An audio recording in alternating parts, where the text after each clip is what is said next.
Good morning, gun nuts. I'm Nathan and this is the Reload and Press. Welcome to the first video of our AR-15 series. So I bought this lower from Academy Sporting Goods for 79 bucks several months back. And I mean several, like several months that my YouTube channel had another name when I filmed the unboxing. So we're scrapping that. We're kind of starting over. I haven't done anything since.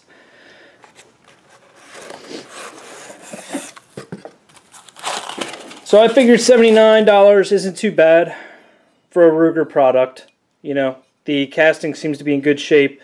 Whatever machining they may be done on it seems to be quite nice.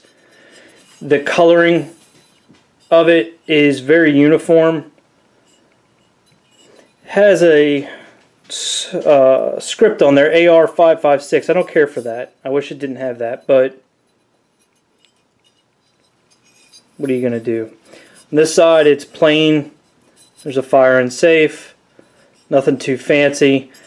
$80, so $79 for a lower. I know that's not the best deal in the world, guys. I know there's things that are less expensive for the same product, but I like the Ruger name, and I felt that probably would give me maybe a little bit more warranty cachet, so to speak. So the plan for this rifle is a budget build, as are most things I do. I'm wanting to come in under about $500, including glass if I can. When I originally bought this, my first plan was to build a 20-inch 223 for shooting 300 yards. I still may use it for that, but I think I'm going to go another direction in the short term. I've gone ahead and bought a lower parts kit for it, which we'll unbox here in a minute. And I think I've picked out the upper that I want to buy, but I haven't bought it yet, so I'm going to hold off on telling you that. But it is kind of an oddball or a less common upper for an AR build. So I'm going to start off with that, and then it is going to be a complete upper. So we're not going to be building the upper and everything else. In fact, I'm not even going to do a video of building the lower. There are plenty of those on YouTube, guys. I am very inexperienced at building these, so it's going to take me a long time of sitting there making sure I do everything just as I want to do it. We're going to do a little bit of unboxing, a little bit of putting it together, and then we'll get into load development on it. So let's go ahead and close this up, and let's go open up the new box, which just arrived today from Palmetto State Armory. Alright, so I just got this today. It's my official box opening knife. It's an old Gerber. Actually does really well. It kind of holds up to box opening pretty well.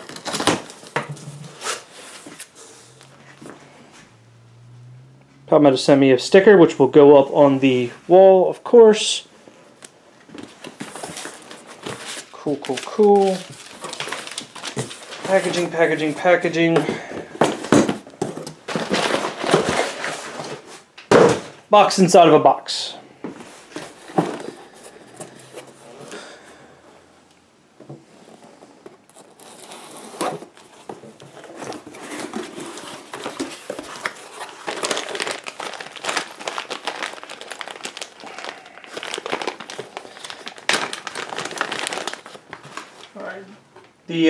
This was a $79 kit. I got it on sale. It does utilize Magpul kind of components, and I went with an OD green.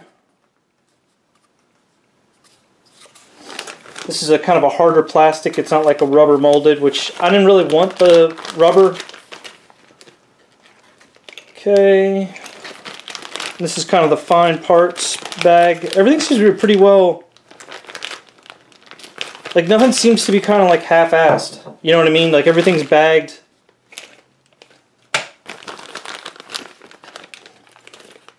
This is the trigger assembly.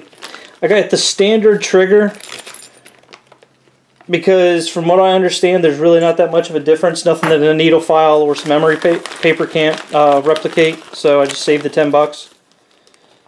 Alright, fire select switch.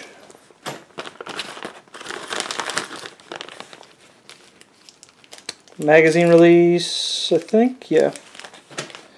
I know what a lot of these parts are, I'm just not necessarily sure how all to put them in. It's your buffer tube pin, upper pins. Alright, yeah, more of the magazine. Buffer tube.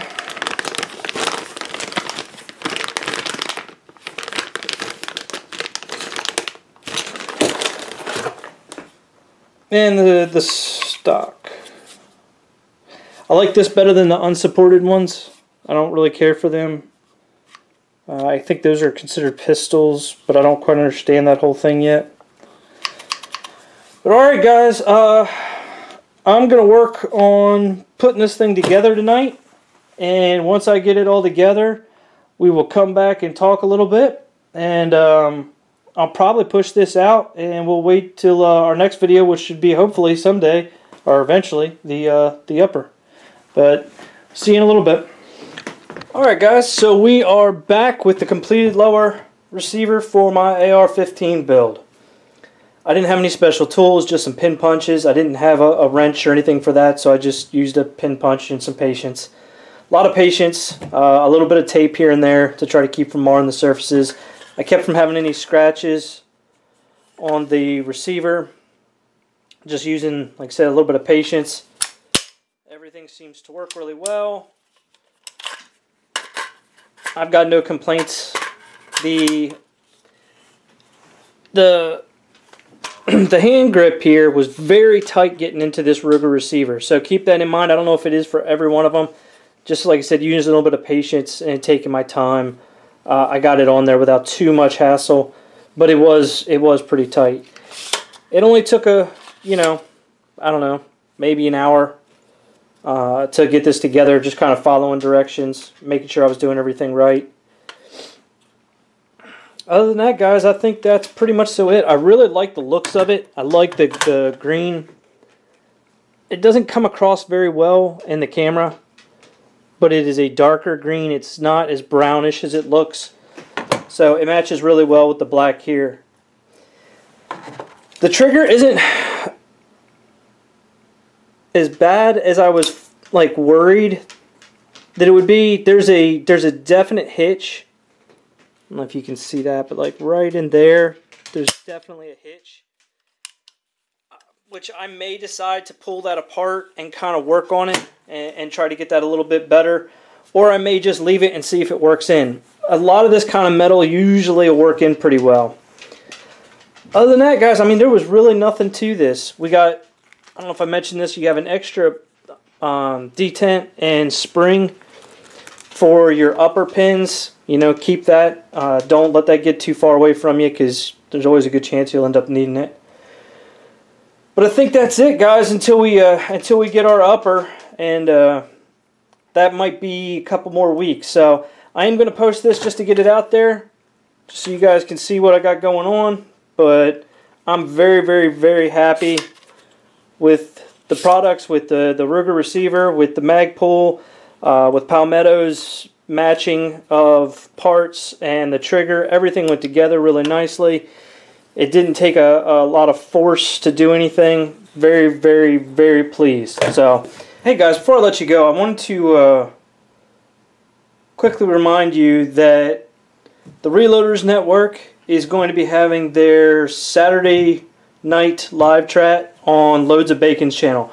So the Georgia Shooting Connection will not be up and running this week.